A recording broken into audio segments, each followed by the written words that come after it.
नमस्कार मु वीरेश्वर महांती मो मन कथार 73तम अध्याय को आपण मानकु स्वागत करुच्ची।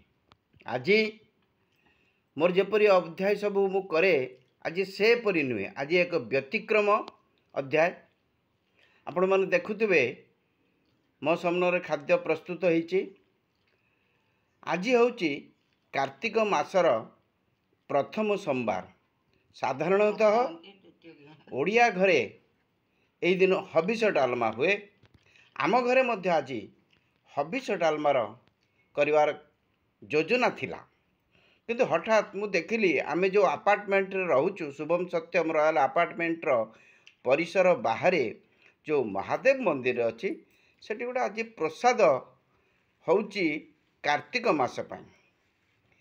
एणु मु भाविली घरे आउ नकरी आमे से प्रसाद खाइबा। वर्तमान मु आज से महादेव मंदिर प्रसाद आनीची, से प्रसाद खाऊची। मु काहीके आपण को ए वीडियोटी करिची परे से कथा कहिबी।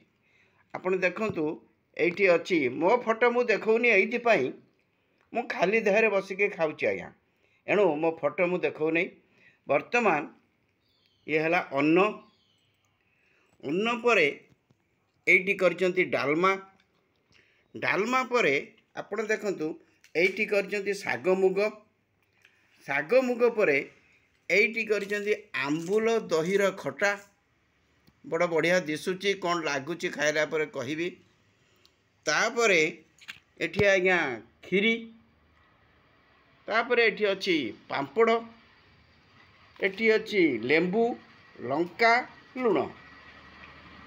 ये समस्त जो खाद्य आपको से देइचंती यार दाम होची मात्र 80 टंका।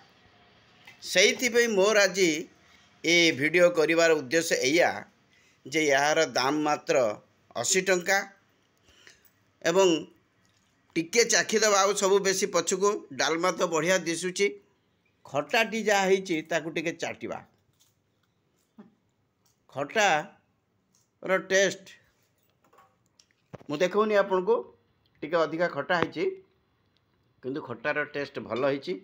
मात्र 80 टंकारे ठाकुरंकर प्रसाद कार्तिक मासर प्रथम सोमवार रे पाइथिबारु मन आमर बहुत खुशी। आपण मान समस्त को नमस्कार। जय जगन्नाथ। वंदे उत्कल जननी।